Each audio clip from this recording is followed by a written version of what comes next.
상호성의 원칙에서 드러난 방법들이 뭐가 있었죠? 호의를 베풀어라. 그 두 가지죠. 아까 정민 선생님 정리해 주셨는데 하나는 호의를 베풀어라. 큰 호의를 베풀고 그다음 거절당하면 아니다. 상호성의 원칙이 우리의 실제 생활에서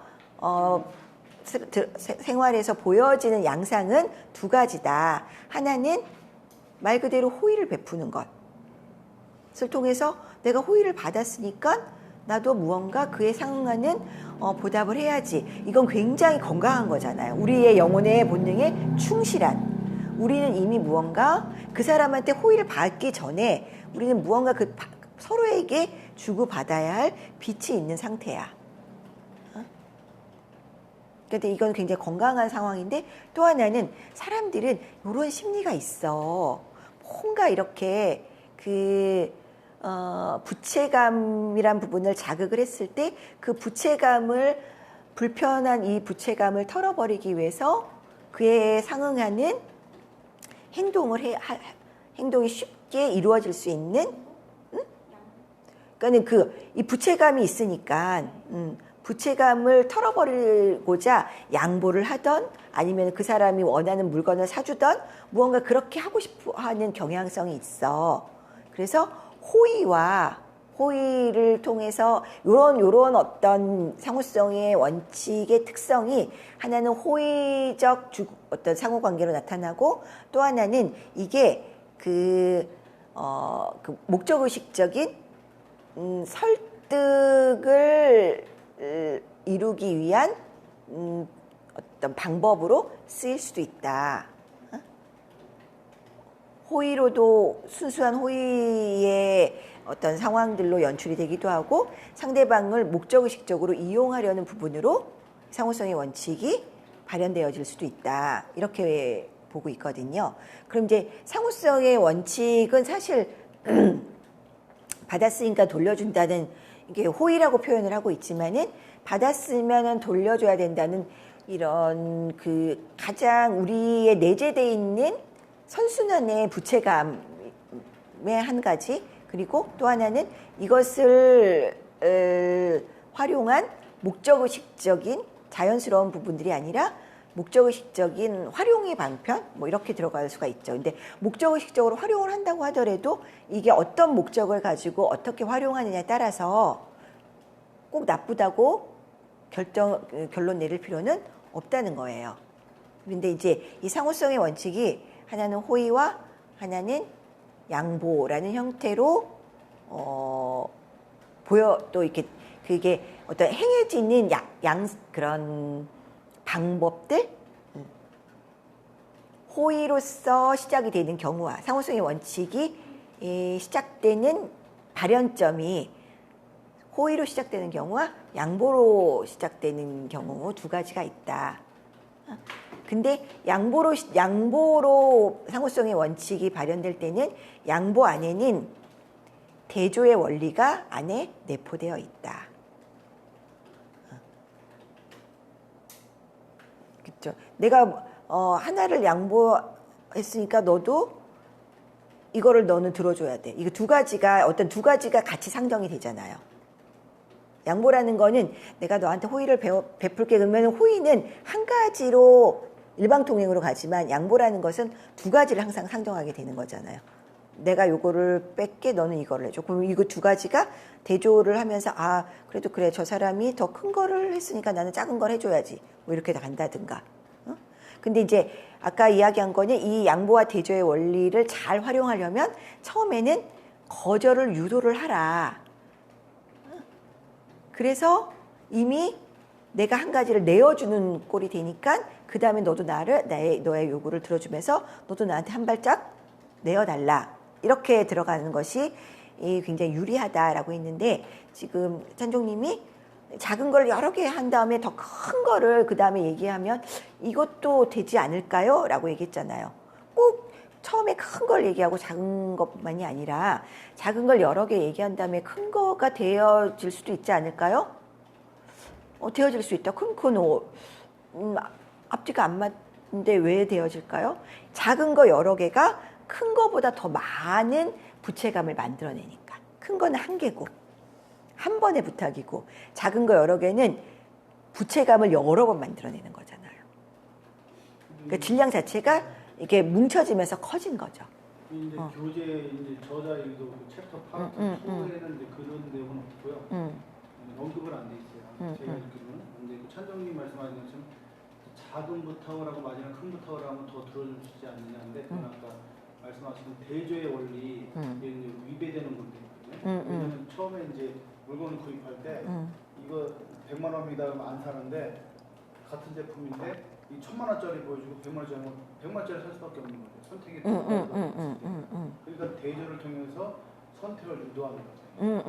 그렇죠, 그렇죠. 그러니까 이제 부탁을 하는데 이 받는 입장에서 어떤 큰 요청이 들어오고 작은 요청이 들어오는데 똑같은 부담이 있는데 어떤 걸 하겠냐. 그러면 작은 걸 하지. 그렇기 때문에 첫 번째 큰 부탁을 해야지만이 두 번째 부탁을 이제 수월하게 받아들일 수 있다. 근데 뭐냐면은 이제 찬종님은 작은 부탁을 여러 번 한 다음에 이번 마지막이야 하면서 조금 더 큰 부탁이 들어갔을 때도 될 수도 있다는 거예요. 그러니까 상호성의 원칙이라는 것은 100% 통용되는 건 아니에요. 아까 그 이야기하셨듯이 내가 파악하고 안 할 수도 있어. 근데 일반적으로 이런 경우도 통할 수 있지 않을까요? 통할 수도 있다는 거예요. 왜 통할 수 있느냐면은 여러 번의 부탁 그 자체가 여러 번이라는 것 자체가 계속해서 질량이 그만큼 쌓이는 거거든요. 거절한 질량이 그만큼 쌓이는 거거든. 그러니까 내가 많이 거절했다는 부분이 이 나머지를 선택하게 하는, 그리고 이게 마지막이라고 했을 때 이게 상대적으로 이게 굉장히 여러 번의 부담을 느끼는 것보다 이 마지막 한 번으로 정리를 하고 싶은 그런 심리적 무게감이 다르게 느껴질 수 있다는 거예요. 비교적 이쪽이 그래도 마지막으로 요거 하나, 이건 여러 번이었고, 여러 번이라는 것 자체가 이미 큰 질량이 된 거예요. 여러 번이라는 자체가 그 사람 마음 안에서는 되게 큰 질량이 돼버린 거죠. 이제 그런 상황 속에서는 이거를 선택을 할 수도 있다는 거예요. 100%다 그렇게 된다는 건 아니지만. 심리니까요. 사람 심리니까. 근데 현실적으로 볼 때 작은 부탁을 1회성 했는데 거절하고, 두 번째도 거절하고, 3회 기회를 거절했다는 얘기는 두 사람의 관계가 벌써 이게 신뢰가 아니라. 그러니까 요것만 딱 떨어뜨려서 했을 때는 그렇게도 볼 수 있다는 거죠. 근데 이제 이거는 우리가 어떤 예스의 법칙 안에는 여러 가지가 있어요. 작은 예스를 받아내서 큰 거를 갖고 오는 예스의 법칙이 있는 거예요. 그러니까 계속 지금 내 상호성의 원칙에서는 예스의 법칙을 다른 각도로 활용을 한 부분이에요. 예스를 받아내기 위해서 거절을 먼저 유도하는 것. 근데 사실 예스의 법칙이, 예스화법에서는 예스를 여러 번 하게 해서 이 사람이 자연스럽게 예스가 습관이 되게 만드는, 그 레일을 그냥 타게 만드는, 계속 예스에 왔는데 노라는 대답이 어색하게 만들어버리는 그런 원리도 있거든요. 근데 여기서는 거절이라는 부담감을 내가 이제 더 이상 끌어안고 싶지 않아서 선택을 하게 만드는, 계속 거절하는 것도 되게 힘들거든요. 그러니까 그런 부분도 있다는 거예요. 그러니까 작은 부탁 이것도 약간 그런 이게 긍정적인 건지 아닌지에 따라서 좀 많이 달라질 것 같아요. 작은 거 계속 그러니까 그 작은 걸 계속 이렇게 요청하고 큰 걸 사러 갔을 때 그 약간 긍정적인 경우에는 그 확률이 약간 떨어질 수도 있는 것 같고, 근데 이게 그러니까 금전적인 게 아니라 물질적으로 마이너스가 안 보이는 그런 거 있잖아요. 그런 경우에는 이제 천정님이 말씀하신 게 되게 먹히는 경우가 많고. 그러니까 상황에 따라서 그 상황을 잘 파악을 해야겠죠. 좀 잘 파악을 해서 내가 자잘자잘해서 귀찮아서 계속 거절하는데 지금 내가 언니한테 저번부터 이렇게 조금만 거 얘기했는데 계속 내가 바쁘고 힘들어서 그러니까 들어주기 싫다기보다 뭔가 바쁘고 힘들어서 자꾸 나도 모르게 거절하는 상황이 발생할 수 있을 수도 있잖아요. 그럴 때 조금 그거보다는 좀 강도가 있지만은 내가 좀 언니 이번이 이제 나 이거 하고 이제 뭐 외국을 갈 거야. 근데 이거 하나 좀 얘기 좀 해줬으면 좋겠어. 그동안 내가 계속 귀찮게 해서 미안했는데 언니 요거는 좀 언니가 좀 힘들 대로 좀 해주면 어떨까? 이러면은 그거는 내가 그동안에 거절했던 미안함이라는 부채가 쌓여져 있기 때문에 그것을 탕감하기 위해서라도 해줄 수 있는 가능성이 있다는 거죠.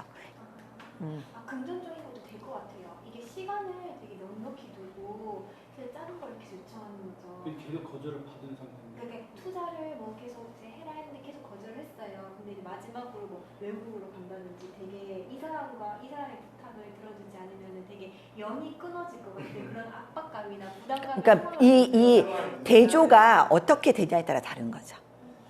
대조성이. 약간 근데 가능성이 있는데 좀 다른 거 이거는 내가 의도한 부탁이 있는데 그 일부러 그걸 놔두고 이거를 꼭 그 승낙을 받고자 하는 의도를 갖고 있어요. 이거를. 그런데 일부러 큰 거를 제시를 해가지고 상대적으로 내가 작게 보이게 하는. 그러니까 그쵸. 지금 말씀하시는 거는 그게 아니라 다른 상황.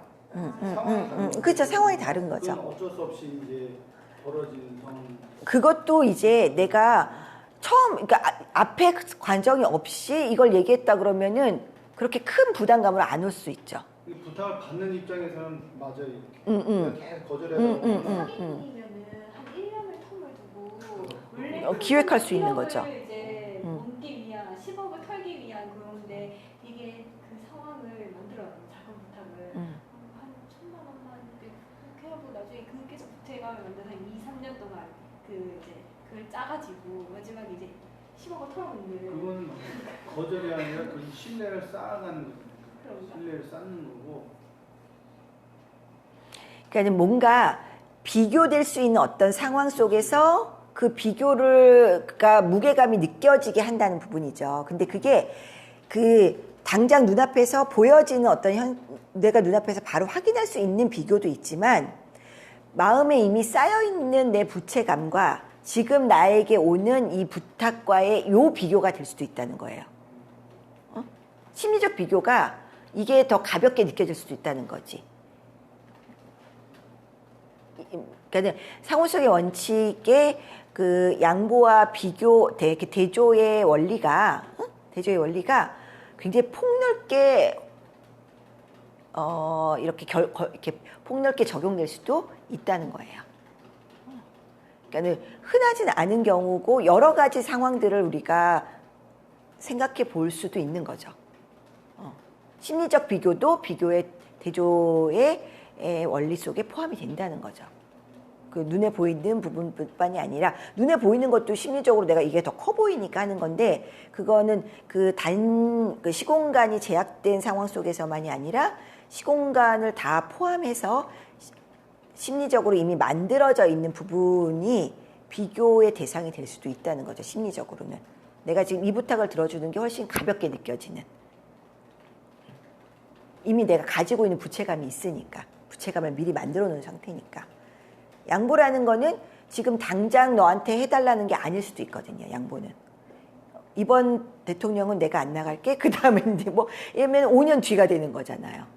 근데 이제 처음엔 그렇게 양보를 해서 서로가 합의가 됐는데 5년 뒤에는 물론 마음이 바뀔 수도 있어요. 그래서 그 위험성에 대해서도 쓰고 있잖아요. 어떤 그런 목적의식적으로 이것이 진행이 됐을 때는 마음이 바뀔 수도 있다. 순수한 호의나 이런 부분들이 아니라 양보나 대조의 원리는 이미 계산이 들어갔거든. 이미 계산이 들어갔거든. 양보라는 것 자체가 이미 계산이 들어간 거거든요. 내가 계산을 안 하면 양보한다는 생각을 안 하죠. 계산 비교해서 내가 양보하는 거지. 내가 이제 이 사람을 이걸 정말 먹이고 싶어. 그럼 먹으면 되는 거지. 이번엔 내가 양보해야지. 이거는 온전히 먹이고 싶은 마음은 아니거든. 응? 이해되시죠? 네. 여기까지 하겠습니다.